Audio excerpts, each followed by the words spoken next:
Beautiful people, what is going on? Today we have another special episode of It's Better Than You Think. If you did see my volcano review, you'll know that was a collab video with Fierce Chimera. And we are going to team up again, and this time we are going to be covering the elephant gun. Now obviously I'm going to be covering the elephant gun in Borderlands 2, and he is going to be covering the elephant gun in Borderlands 3. And no. What? No. Is the elephant gun even in Borderlands 3? No. But yeah, he's going to be covering the elephant gun in Borderlands 1. He makes Borderlands 1 content. I will link that video in the description if you would like to check that out. I highly recommend doing so. Now, I have had a few subscribers request the elephant gun as well. And I'm pretty happy to cover this weapon because, you know, obviously I'm trying to fight the narrative that this game has no viable weapons. And the elephant gun is considered to be one of the worst weapons in the game. And it arguably is. But it's still better than people think, and it is actually capable of one-shotting enemies on OP10. But before we get into the gameplay, let's do some testing real fast. Obviously, the elephant gun has horrible fire rate. So if you're playing Zero, there's two different ways to build for this. You can try to build for single-shot damage with like a legendary sniper and trying to get one-shot, one-kill off over and over again. Or you can try and build for critical ascension stacking and use like a chaotic evil rogue and fearless and try to get the fire rate up more so you can actually, you know, shoot it enough to keep getting stacks of critical ascension. Before we get into that, let's go ahead and compare the elephant gun to the non-unique version here, which is just a Chinook, which is just a Jakobs Sniper with a Hyperion barrel. And you can see the Chinook has worse damage, but then better everything else. So the Chinook is going to be much better. There are some weapons in this game like this that have this theme of having really high damage, but, you know, worse stats basically everywhere else. And a lot of those weapons just do not have a high enough damage to justify all the downsides. Again, I would use pretty much any non-unique Jakobs Sniper just to see how fast this can shoot in comparison. It's going to be a much better weapon. But now the elephant gun is still viable, and we will take a look at that here. Now, I'm probably going to skip Tw0 Fang for this weapon, so I'm going to use this version here with the stability accessory. Another thing to mention is the elephant gun, since it can't have a sight, it can't get a lot of good accessories. Because if an accessory would spawn on the sight, it just won't have one. So it can't get a damage accessory. The only ones it can get, I think, are critical, stability, accuracy, and bayonet. So of those, the critical hit is going to be the best, but I am going to use this version the first time here and no matching grip. And then on the Maya run, I will use the perfect version. Another thing is, Tw0 Fang would really help this weapon out, but unfortunately, the recoil is so severe, it cannot really benefit from Tw0 Fang. So again, even with this version, with the stability accessory, with the foregrip accessory here, you can see the kick is just too severe to take advantage of the Tw0 Fang shot. So you can see, even at pretty close range, you're not going to be landing that shot. Okay, yeah, it looks like maybe if you got right up in their grill, it would work, but even at like a pretty reasonable distance, you're not going to be landing that extra shot. And it is going to obviously make you chew through ammo faster. And I mean, that's not a problem with this weapon, but the issue is the magazine. You're going to chew through the magazine, and you're not usually going to be landing that extra hit. So personally, I am going to skip Tw0 Fang with this weapon, even though, again, it does synergize really well with it because of that horrible fire rate. But again, I just think that in regular gameplay, I'm not going to be able to get close enough to be able to take advantage of the shot. You know, this is like a point blank range almost. Again, even at a more reasonable range, like here, this is pretty close. Yeah, it's just not going to be landing most of the time. And again, it's going to burn through the magazine faster. So I'm not going to be using Tw0 Fang with this weapon. I'm just going to try to rely on stacking critical ascension. And by the way, this weapon does drop from Arizona at a 33% rate. That is an enemy, one of those giant, what are they called? Drifter. Arizona is a drifter found in the Hammerlock DLC in the quest to egg on your face. But yeah, this does drop from him at a 33% rate. Another thing to mention is you can kind of bypass the horrible fire rate by like swapping your weapon. Stereo Lotus showcased that. I will link to Stereo Lotus's video. He has covered this as well. I'm not going to be taking advantage of that. And before we get started here, I want to test one more thing. I want to compare the single shot damage with the Chaotic Evil Rogue and then with the Legendary Sniper, just to see how big the damage difference is going to be. So I'm going to do this test. First of all, I'm going to keep the Heart of the Ancients equipped, and then we'll test one version each with the Chaotic Evil Rogue and then one with the Legendary Sniper. So let's go ahead and shoot him here. and we get 33 million damage with the Chaotic Evil Rogue. With the Legendary Sniper... Oh, let's reload. With the Legendary Sniper, we get 49 million. So that's a pretty big damage bonus, obviously. And, you know, you could play it that way. You could just try to load up on the single shot damage. But I'm going to, again, I'm going to go for a higher fire rate approach and try to take advantage of stacking it with Critical Ascension. Again, this thing does actually have one shot, one kill potential. And maybe on the first enemy, I'll showcase that and then just move on to the Chaotic Evil Rogue. But we'll go ahead and spec into our skills here. Now, another thing I'm going to be doing differently here is I'm actually going to use the Rough Rider. I'm going to use the Rough Rider so that I will benefit from Fearless constantly. Because the Rough Rider always has a depleted shield, Fearless will be active constantly, and will give us that fire rate and gun damage bonus. So that will also help get the fire rate up with this weapon, which will help a bit. Obviously, we're going to have worse survivability, but this will allow me to showcase, you know, I've been talking about the 5 lines of defense recently. This will kind of allow me to showcase that, you know, so I think it'll work out. But yeah, again, before we get into the gameplay, go ahead and check out Fierce Chimera's channel. Again, he is going to cover the Borderlands 1 version, and go ahead and check out Stereo Lotus's review of this weapon. I will link both of those in the description. Now, I highly recommend fighting loaders with this weapon because it is really punishing to miss a shot because of how slow the fire rate is.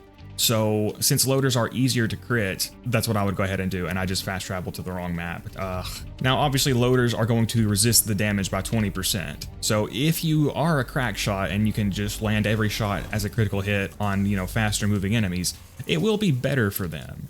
But, you know, I think it's going to be more reasonable to crit these guys, and I think the damage reduction, the loss in damage, is going to be worth it.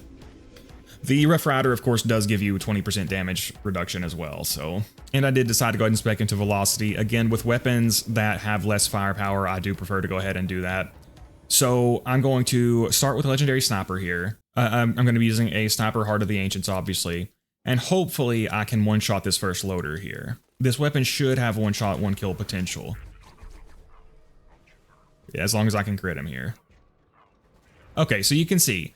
Even the elephant gun, an imperfect version with, you know, no matching grip, no critical hit accessory, even it can still one-shot OP10 enemies. So if you ever needed a more glaringly obvious example of how, you know, the hysteria over how hard this game is, that should prove it. You know, again, it's just, this game is, there's way more viable gear in this game than people make it out to be. So again, if the elephant gun can one-shot OP10 enemies with no bar, you know, no perfect version, that is pretty much the perfect way to prove that, you know, again, the hysteria around the limited amount of weapons in this game is just not true. But now we'll go ahead and get started with the real version I want to use here. Again, the Chaotic Evil Rogue here will benefit our fire rate. Probably would have been better to take the +6 velocity version since I'm not going to be using Tw0 Fang, but you know, that's fine. Again, with the Rough Rider here, we will go ahead and get started. And I will try to talk about the 5 lines of defense, which in my, you know, the way I think about defense in this game, as I kind of been talking about this in recent videos, I think of it in 5 lines of defense. So your first one, oh, we still one shot. Did we kill both of those guys? Oh my God. Wow. Yeah, I mean, what? Just look at that. But yeah, your first line of defense is cover. It's the stuff, you know, laying around the map to help you, that you can hide behind, right? The second line of defense is the ability to strafe, your footwork, you know. And then your third line of defense is your shield. Oh God, I can't hit him from this far back. Your third line of defense is your shield and your health bar, and all of your skills that benefit it, you know. So for Zero, it would be like Grim, stuff like that. Your fourth line of defense is health gating, because obviously once your health and shields gets depleted, you will get health gated, which, you know, you will gain 1.2 seconds of invincibility from that. Oh, I missed my shot. He's not slagged. Oh God. Oh God. Oh God. Run, run, run, run, run. Okay, that was bad. Yeah, but health gating is your fourth line of defense. And then 5 for your life is your fifth line of defense. So you've got all of those. And whenever you exercise all of those intelligently, you can survive even with a Rough Rider on 0. Now, it's going to take a little bit of work, and I may end up getting downed, but we're going to try to make it work. Now, I wouldn't recommend using a Rough Rider on 0. but you know, I'm just going to show that it can work. And again, I'm making sure to regen my health. You got to have a way to manage your health. So yeah, line of defense 1, cover. Line of defense 2, strafing, footwork. Line of defense 3 is your shields and your health and all of your skills that boost them. Stuff like Grim, Innervate. 4th line of defense is Health Gate, and then your 5th line of defense is Fight for Your Life. And again, you only die when every single one of those has been exhausted. And by, again, intelligently employing those lines of defense, I should be able to survive even with the Rough Rider on 0. Again, is it going to be a great shield for him? No, but I should be able to make it work. Now, I highly doubt I'm going to be able to one mag kill this guy. Oh my god. Well, actually, we almost one shot killed him. So yeah, the elephant gun, is it? I wouldn't call it a good weapon, but it's not as bad as people make it out to be. Again, guys, OP10 is all about intelligent building.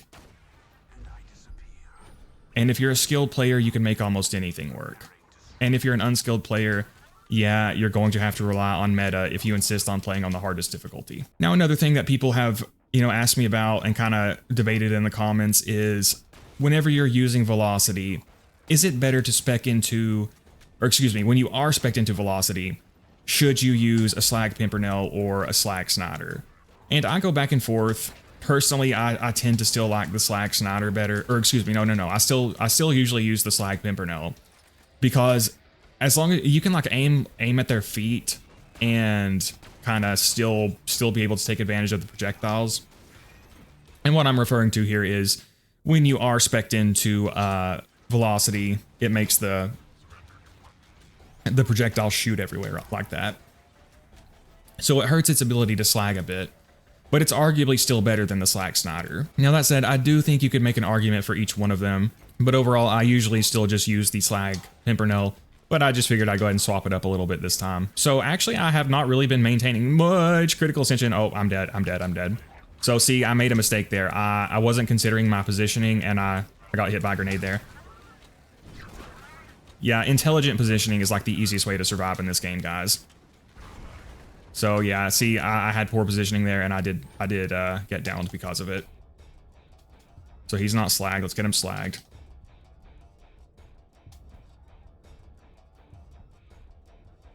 Stay calm and fight for your life, guys. As long as you stay calm, you can usually get back up. All right, so I'm missing my shots here. There we go. I mean, honestly, this weapon is fun to use, as crazy as that sounds. I understand it is not the best weapon, so he didn't get slagged from all that. That was unfortunate. But, you know, it's still, it's honestly a fun off-meta weapon to use, at least for 0. I suspect, you know, it's going to drop off pretty hard on other characters, but Mai should be able to use it pretty effectively. Yeah, it's really fun and satisfying to land critical hits with this weapon. Should not have gone for that. That's okay. I missed my deception shot. But yeah, intelligent positioning is the easiest way to stay alive in this game. And that means being mindful of cover, but also being mindful of where threatening enemies are. Being aware of where the biggest threats are and being prepared to take them out quickly. By the way, one of my subs recently told me that, like, I knew about weighted drops, but I didn't realize that almost one-shot him. Holy crap. The exact percentage is 40%, meaning that, like, say you're at max grenade SDUs, which is 10, as long as you are, if you have like 4 grenades left, whenever you open a chest, you'll get weighted drops that way. So yeah, again, I have not maintained a ton of critical ascension, and we've still been able to kill enemies. But yeah, guys, another thing is you got to be using an efficient slag tool. If you're not using a good slag tool, you are going to be spending too much time trying to slag enemies and stuff. Another way to play efficiently is to slag multiple enemies at once. Now, obviously, it's going to be more punishing if you're a less skilled player because you're not going to be able to kill enemies as quickly, whereas a more skilled player will be able to easily slag, you know, multiple enemies and take them out, you know. So I'm going to get down tier probably. Shoot his arm off. Shoot his arm off. Okay, that was close. But yeah, in my opinion, the Slag Pimpernel is the king of slag tools. Because it has splash damage, it has like 7 shots it fires. Each of those rounds has two 65% slag chances, and they go like everywhere, so it's just the best slag tool in my opinion. And if you're faffing around with like a ruby, it's just not as good. Again, intelligent positioning. I moved forward too much there, and I realized that, so I'm repositioning to protect myself. You know, you've got to consider these things if you want to do well on the hardest difficulty. And I think a lot of Borderlands players just don't enjoy that, which is fine. You know, it's fine. Like, you might be thinking that that's just too much stuff to manage at once to be enjoyable. So don't play at OP10. That's the solution there.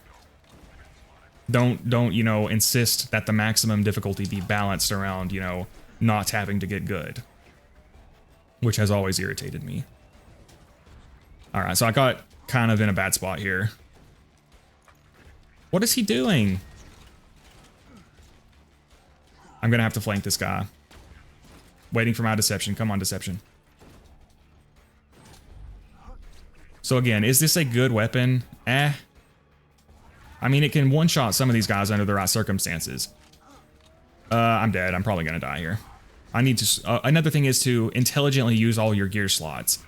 I've got my corrosive top, yeah, if I do get downed. But you need a long-range weapon, a close-range weapon. You need a weapon for, you know, each element that you're gonna deal with, all of that kind of stuff. And again, I am going to make a more fleshed-out UVHM guide where I explain this stuff.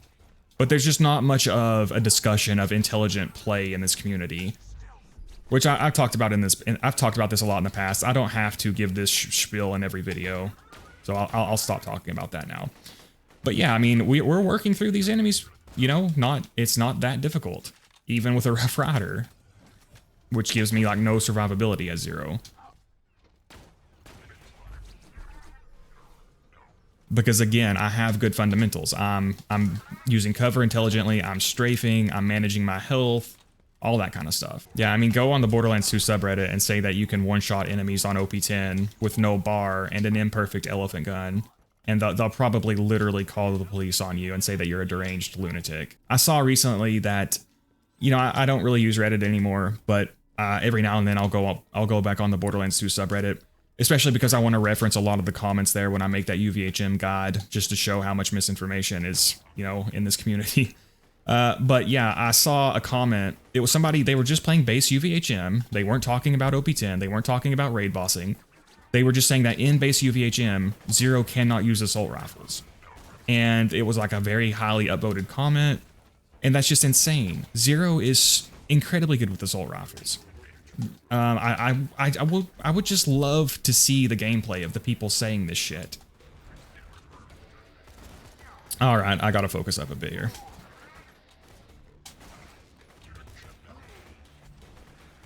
Come on, Garnet.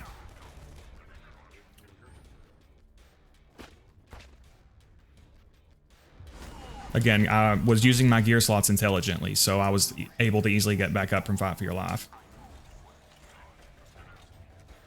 But yeah, so, I mean, you might think, well, assault rifles have reduced critical hit modifier, and 0's the critical hit character, so therefore 0 is not good with assault rifles. And they just think this and they don't even test it. 0 is incredibly good with assault rifles. He's a glass cannon, guys. He's good with everything. That's what a glass cannon should be. In fact, 0 is probably the best character with assault rifles. Like Axton is considered to be good with assault rifles. I would actually argue that 0 is probably better with them, just because of his universal damage bonuses. I mean, let's look here. One shot, one kill, 60% damage bonus, gun damage, that's not crit. Death mark, 80% damage bonus. What do we get here from, we get gun damage bonus, 200% in deception. You know, Tw0 Fang is an effective, massive damage increase. You know, again, 0 is just incredibly good with every weapon type. And I've covered so many assault rifles at OP10, not even at, you know, base UVHM at OP10, and 0 is incredibly good with them. My aim is like being horrible right now. I'm gonna have to try to aim better. One thing I'm just not very good. I talk about this a lot, but I just find it really hard to focus on doing live commentary while I'm playing the game. So, I mean, I just find it very hard to do that. So that's why I'll often make weird plays and I'll like use grenades at bad times and stuff, especially when I'm playing Mai, because I don't play her as much. I'm really bad to like grenade an enemy, slag grenade an enemy right before I grab them with phase lock. I have slowly gotten better at it. Like whenever I first started making content, I couldn't do live commentary at all. I had to do voiceover. And I've slowly worked up to where I can do live commentary, but again, I still can't fully focus and play my best while I'm doing it. But you know, again, you don't have to play perfectly. So I'm in a really bad spot here. I'm below health gate, so I need to be really careful here to get my health back up without dying. I'm gonna try to shoot his arm off. All right, got his arm. Come on, look at me, look at me. All right, nice. I mean, we killed him fast, you know? And I've not had a ton of critical ascension either. Again, it's just all about intelligent play, guys. Employing all of your skills, all the stuff I said. All right, let's get our health back up. And like I said, I totally understand why this is just too much for some people and why they don't enjoy this. But like I said, that's what OP0 is for. So Hurley stalled out my critical ascension. That was a dick move, Hurley. All right, gotta shoot Hurley in the dick. That's the easiest way to crit it. Well, I guess we can shoot his arms off first, can't we? But after his arms are gone, it's easier to just shoot his hip joints. Ah. Oh my gosh, what? Why can't I crit him?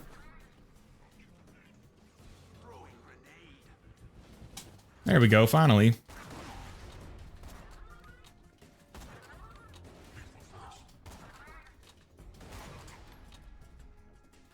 There we go.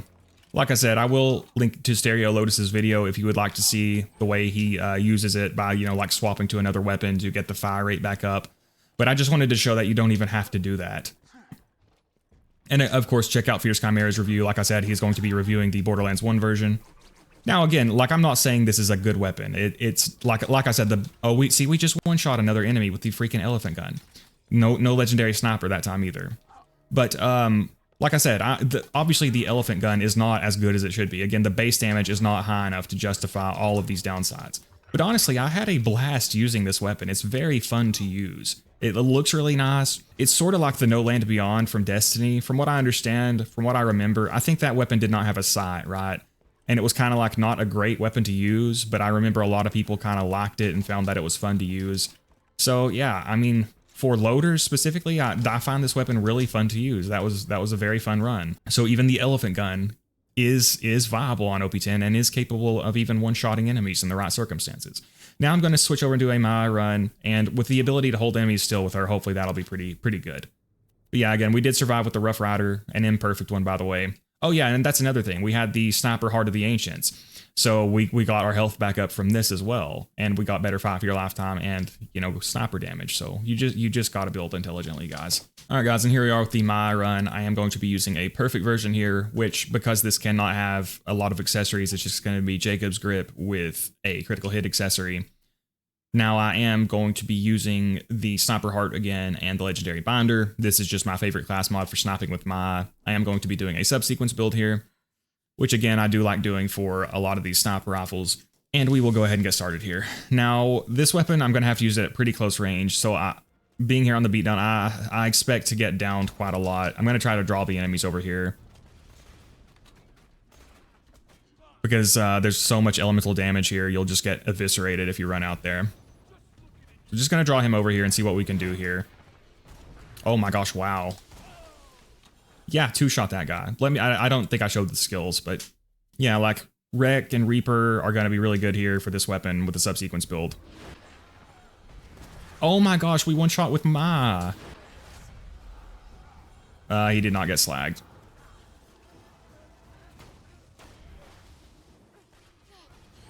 All right, I caught a dot here. Boom, gone. Oh, no, don't die. God, man, the beatdown's so dangerous. Oh, wow, I mean, we're one-shotting with Mai. Oh my gosh, man. I mean, this is this community's definition of a useless weapon. Literally capable of one-shotting enemies. Now, again, I understand. Like, I totally agree it's not as good as it should be. And I wouldn't call it a good weapon, but, you know, we're one-shotting OP10 enemies with, you know, the not dedicated sniper character. No, my orb got stuck on the stairs. Oh, it got him. I didn't slag him, though. This is a little hairy. Yeah, so again, I'm not saying the elephant gun is a quote-unquote good weapon, just that it's much better than people give it credit for. And it's viable. You know, if you asked the average person if you could one-shot OP10 enemies with a freaking elephant gun, they would look at you like you were a lunatic.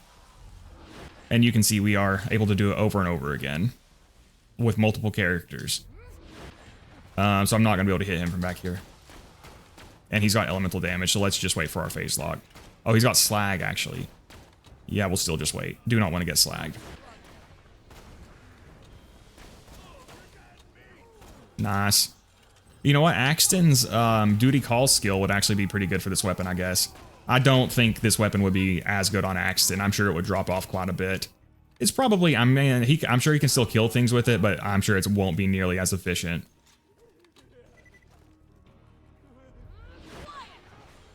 I mean, yeah, again, this weapon is, like, unironically, this weapon is a lot of fun to use.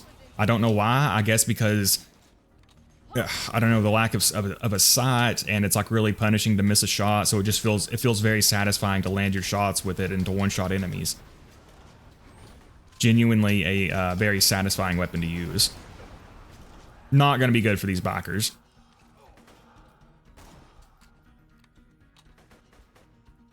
Ah, he ducked at the last second, damn you. I was trying to not use my phase lock on him, but I guess we're going to have to.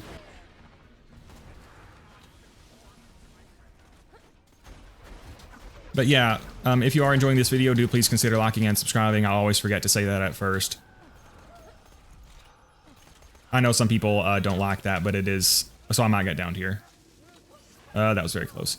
It is just mathematically proven that you will get better performance if you do a call to action, so I'm sorry, guys. But yeah, do consider liking, commenting, subscribing if you enjoyed this video. If you'd like to see more weapon reviews, let me know what weapon you would like to see me cover next. So yeah, to improve this weapon, if the base damage is going to be its only like gimmick, you know, the only thing that is good at the cost of everything else, it needs higher base damage.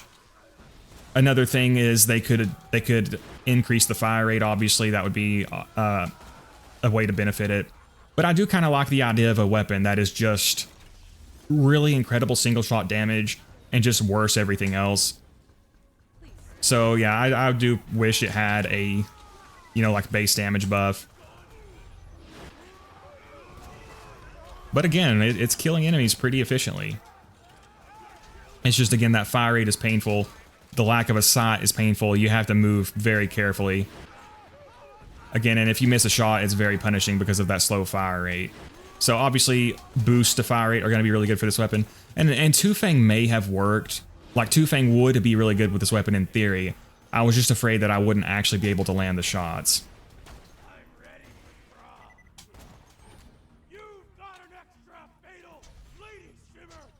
There we go. Jeez.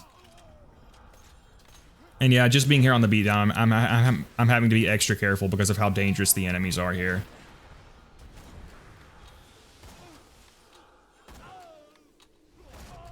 Dropping off a bit there. They killed those other badasses a lot faster, so that's kind of weird.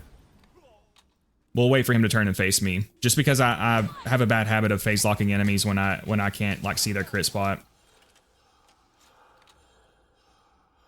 His people needed him. And even with 0, I wasn't actually able to stack critical ascension a lot. I still think the fire rate bonuses were the way to go, but yeah, didn't really need critical ascension. So, you know, again, just a very fun, satisfying weapon to use. Definitely, I wouldn't call it a good weapon in comparison to other snipers. You know, I'm more so just saying that it is, in fact, viable. And, you know, you really wouldn't think it would be this viable based off of how people talk about it. Ah, come on. Nice. Yeah, it's just really satisfying to land critical hits with this weapon for some reason. So I genuinely really like this weapon. Again, like if you want efficiency, even pretty much any oh my god, my poor little guy got stuck there. Obviously any oh god, I might get down here. Yeah, that's okay. Again, I built intelligently, so I have a second winding option.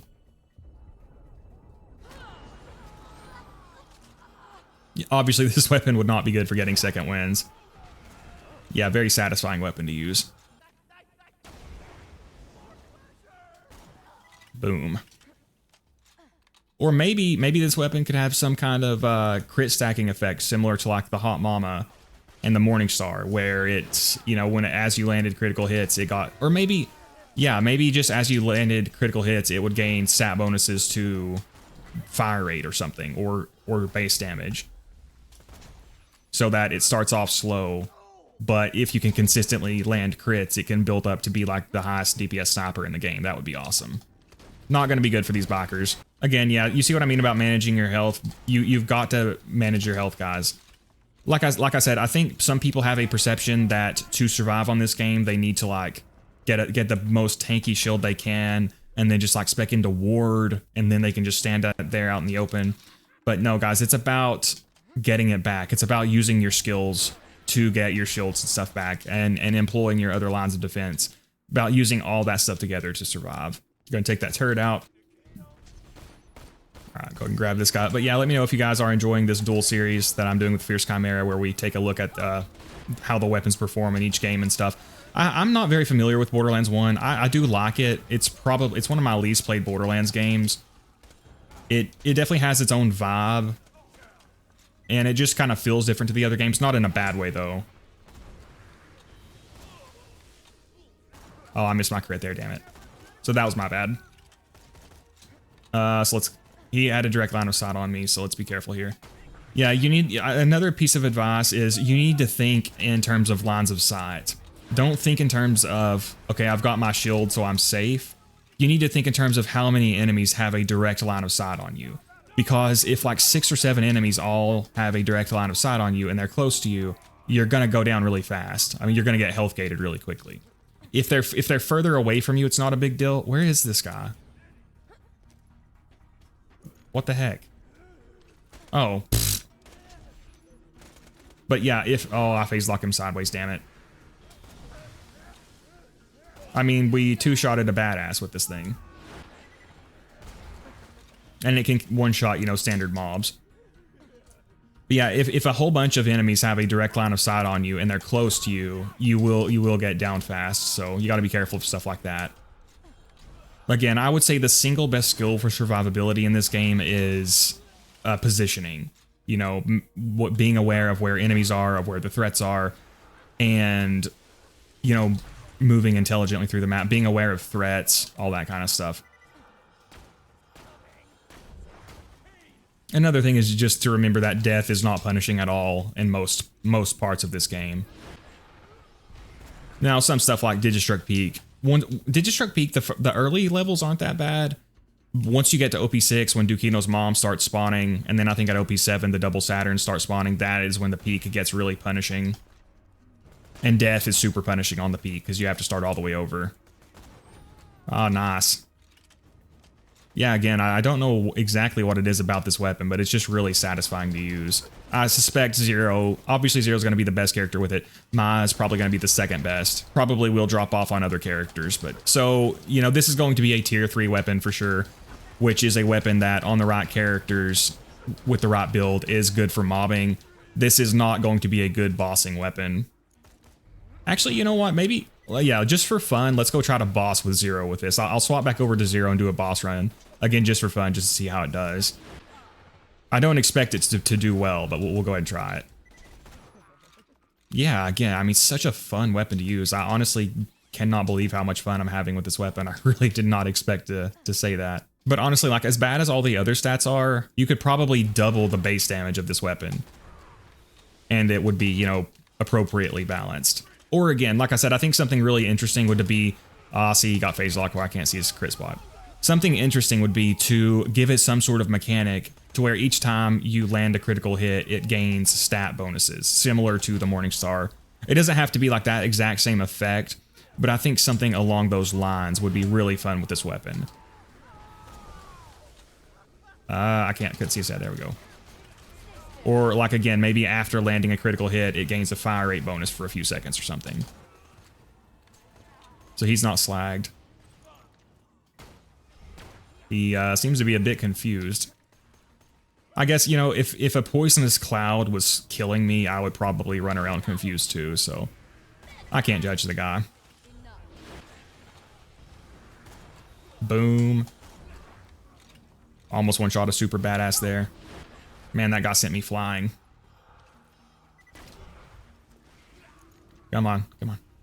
Yeah, it's kind of unfortunate that Maya doesn't have much swap speed. I mean, for slagging, it's not bad because she's got Ruin and Scorn.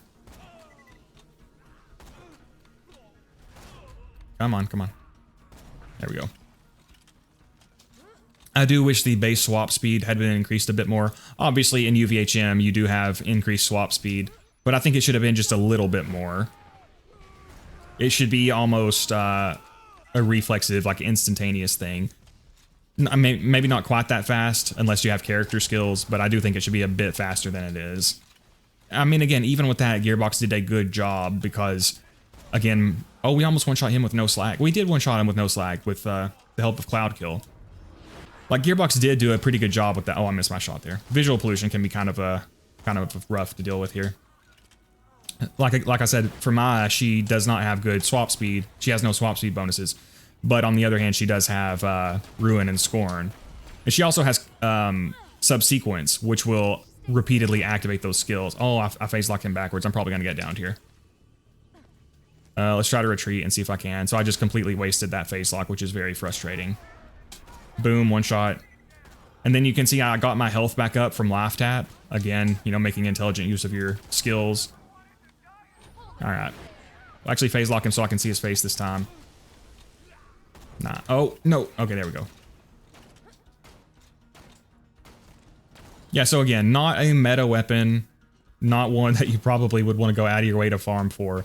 But honestly, a very fun weapon to use. With the right build, it's just a very satisfying weapon to use. I mean, nailing headshots with this weapon is just so satisfying. I know I keep saying that, but I just did not expect to enjoy using this weapon this much. Well, I tried to get him to look... Okay, there we go, we got him. Yeah, I mean, it's so fun to one-shot these dudes. Nice. And maybe Tw0 Fang wouldn't have been so bad. Again, I just feel like even at really close range, or to use it effectively, you would have had to be really close range, which would have hurt my survivability.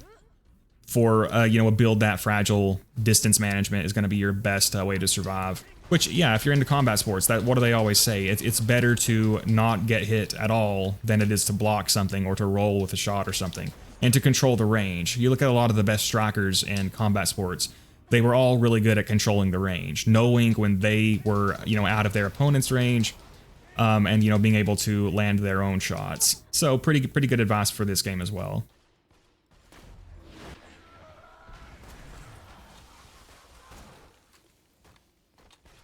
Can I hit him from back here? Oh my gosh, holy crap. Yeah, very fun weapon. Again, better than people think, yes. Is it a great weapon? No. Is it a meta weapon? No. But it is much better than people think, and it is genuinely a very fun weapon to use. And now, yeah, I do think we'll try a boss run with Zero. I suspect this will be a tier 3 weapon, which again is a weapon that on the right characters is good for mobbing, but not quite good for bossing. You know, for me, a tier 2 weapon is a weapon that has to be good at mobbing and bossing on at least, you know, a character. So let's go try that. All right, so we are going to try to fight the Snowman. Now, I did swap over to a blockade, and I did go ahead and spec into Tw0 Fang, because I think with the Snowman's big fat head, I should be able to land the extra shot against him, but we will see about that. I just think that for a boss, I'm going to need more survivability than I get from the Rough Rider. Now, the Snowman cannot be slagged, but we'll see. So this will be the deciding factor on whether this is a tier 2 or a tier 3 weapon, how efficiently this weapon deals with him. That's not too bad. That's not too bad for our first shot. Juke him out. You gotta like turn at the last second, jump and turn. He'll do it 3 times, and then he'll get up. Well, maybe I should just hip fire. Okay, so that attack is going to be a problem. Yeah, I really hate that he can do that. That is very irritating.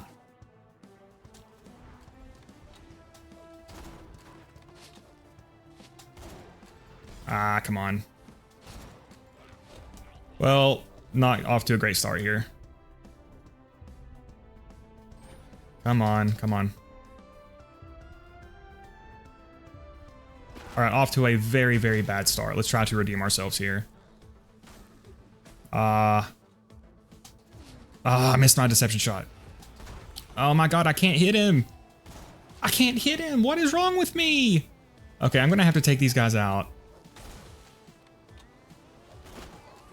Maybe I can at least build some critical ascension off of them. Also, if you ever almost get knocked off the map with 0, you can do that to get back over. I can't hit anything. I'm playing way worse right now. Oh, he just sent that guy. Oh, he got... Okay, there we go. Finally landed on him again.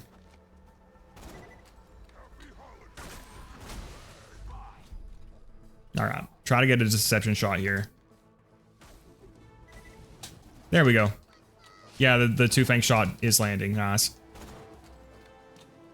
So, yeah, probably is going to be a tier 2 weapon. I mean, a tier 3 weapon. This is not good for bossing. Unsurprisingly. I mean, part of it is I'm playing like absolute horrible crap right now.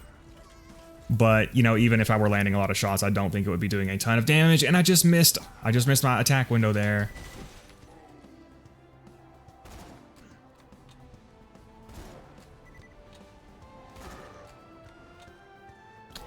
Man, that attack is so irritating. Gearbox, let me let you in on a little secret. Taking away the player's ability to aim is not fun. It is not a good way to introduce difficulty. Finally got a deception shot. So we just haven't been able to build any critical ascension. Mainly because I've just been playing really, really poorly. It might be easier just to hip fire on him. Oh, but he swivels his head a lot, so I keep missing at the last second. Alright, got him that time. At least he doesn't have health regen. That would make this impossible.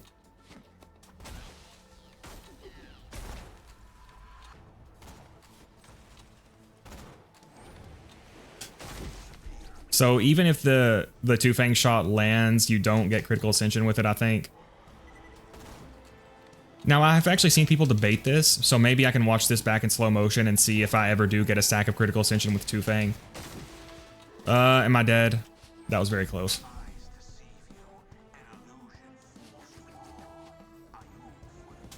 Deception shot. Yeah, this is going to be a tier 3 weapon, guys. Not good for bossing, but good for mobbing.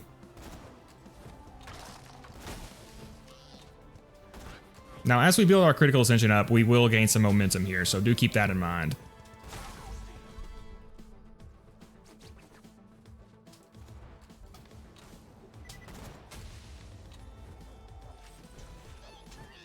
I'm getting really irritated at myself because I keep missing my freaking deception shots, which are my best chances to deal damage to him. Garnet, stop playing like a freaking moron.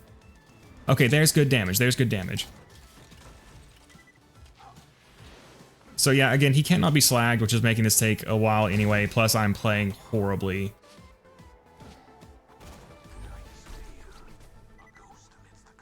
Alright, got him there. Yeah, we are landing 2 Fang with some of these, so I'll be able to definitively confirm whether or not 2 Fang can get critical ascension. I'm pretty sure it can't. I've just seen people debate it, so... But I have landed 2 Fang on him, so we'll see how that did. Now, honestly, like the weapon, the bad performance has been partially my fault for not playing well. But even still, I don't think this weapon performs well enough to be considered a tier 2 weapon. So this is going to be a tier 3 weapon, which means on the right characters, it is good for mobbing, but it is not a good bossing option, which is not surprising, but I did just want to go ahead and test it. Now, again, it would have performed a bit better if I hadn't been playing so terribly early on. But, you know, I think it's fair to say this is not going to be a good bossing weapon.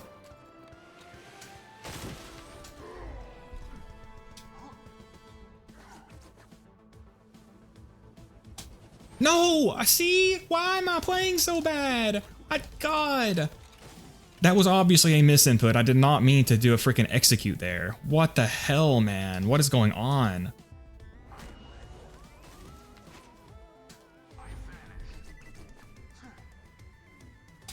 I don't know what the hell that was. Gosh.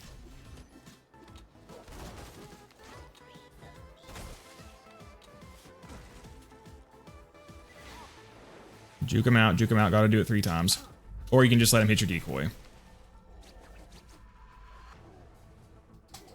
Alright, we almost got him. Okay, so that was painful. Again, it would have performed better if I hadn't been playing so horribly at first. Even still, I don't think it's fair to call this a good weapon for bossing.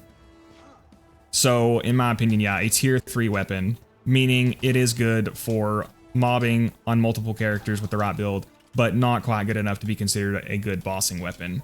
So, a tier 3 weapon, but you know, still good for mobbing. Yeah, what I was saying about 2 Fang not getting critical ascension, I was watching, was it Rain Bubble? I can't remember if it was Rain Bubble. It was somebody who they were doing a speed run, and someone asked them about why they weren't spec'd into 2 Fang, and he said because 2 Fang doesn't allow you to get an extra stack of critical ascension. And then somebody commented and told him actually it does, as long as you land both of the shots as criticals and the fire rate is low enough. And he linked to his own video doing this on something, but he said he was playing with the UCP, the community patch, so I don't know if that could have affected it. Then Rain Bubble responded by showing multiple different tests of where he was landing the 2 Fang shot as a critical and still wasn't getting critical ascension. So I landed several 2 Fang shots as crits there, so I'll be able to go back and see if I was getting critical ascension. And this weapon has a really low fire rate, so if any weapon can do it, it should be this weapon. Now, I was paying attention and I don't think it did, but I will double check that and make sure. Hey, that would be a good stockpile relic. But yeah, sorry I was playing so poorly at first, but you know, like I said, I have a policy against cherry picking runs, so again, even if I had been playing better at first, I don't think it would be enough to call this weapon a good bossing option, you know.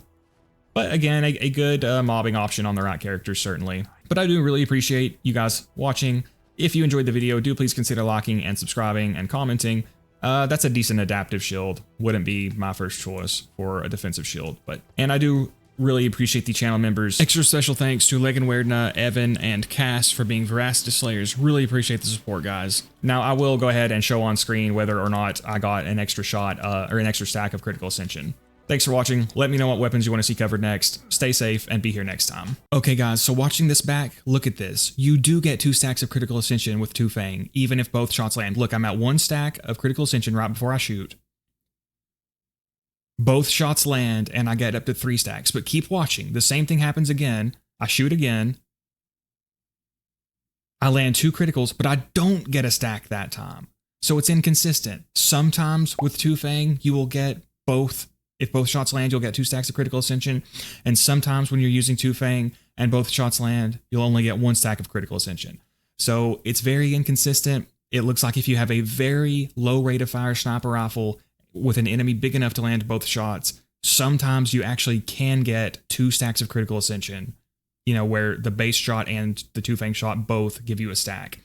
Very weird. I still don't like 2 Fang with sniper rifles. I still think in most circumstances you will not want to use that, but that is definitive proof right there that you can, in the right circumstances, gain an extra stack of critical ascension with 2 Fang proc. I still would not usually recommend using it, but you know, that does prove it. But again, check out Fierce Chimera's video, check out Stereolosis's video. Yeah, guys, peace out.